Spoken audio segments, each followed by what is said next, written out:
If you do the MotoGiro and you come from a different country or you're here, you're a special person. Oh my gosh, we pulled into this cobblestone street, which was amazing and a little bit scary on the bike, and then go and get a coffee and in awe of just how beautiful it was. 160 kilometers an hour from 1918. 100 miles an hour. Amazing.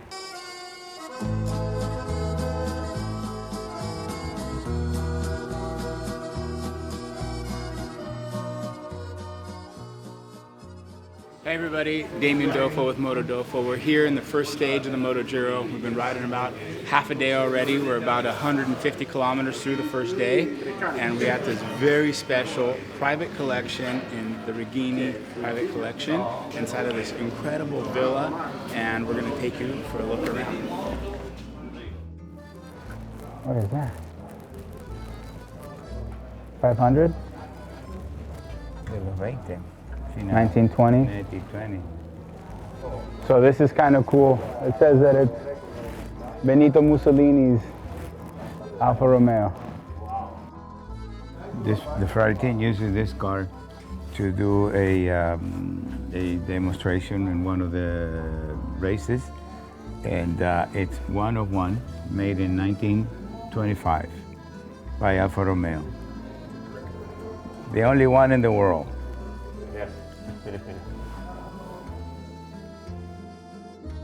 Here is one of the scooters that Ducati tried to attempt to compete with Piaggio and Lambretta. They were a failure, and because they were too modern for the time. It's a 1952.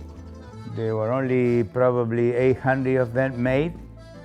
They're impossible to find because they have a hydrostatic transmission, electric start, 6 volts, of course automatic with signal lamps, and design was done by Gia, G-H-I-A, Gia, and very aesthetically beautiful, but Commercially a they failure. didn't really. And how many are in the United States? Probably 3. And you have one of them? Yes. Yes. This Vespa represents the history of Piaggio. Piaggio is one of the oldest factory in Italia of scooters and the Ape 3-wheelers, and now of course they're still around. So it's very significant to see ¿Y la antena? the beginnings. The antenna is to communicate with the astronauts back then. Wow. I know, that one's so cool. Look at that one.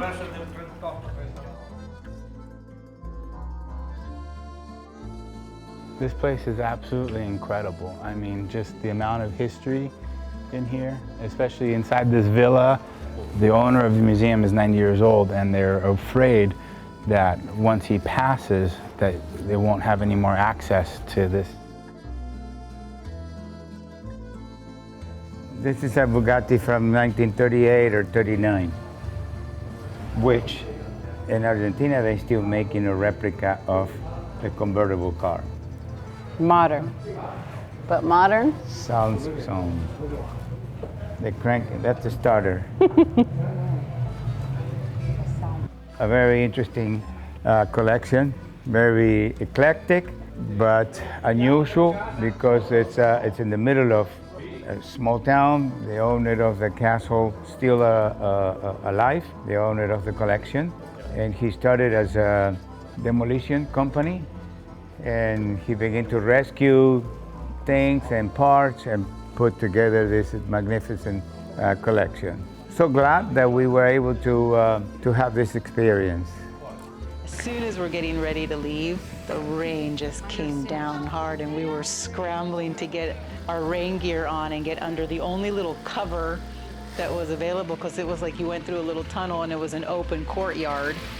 And so then we were all like trying to scooch our bikes over under the cover so we could get rain gear on to get going.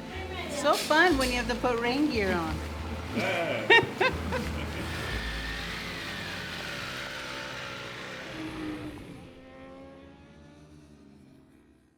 last stop of the day was the Museo de la Libertad, and that one, I think that one for me was the most impactful because I'm a huge war history fan. I really enjoy learning about war history, so seeing all of the old military vehicles, that was really fascinating. And then there was a catapult, which from, I don't even know, from the Renaissance, it was so old. It was really cool.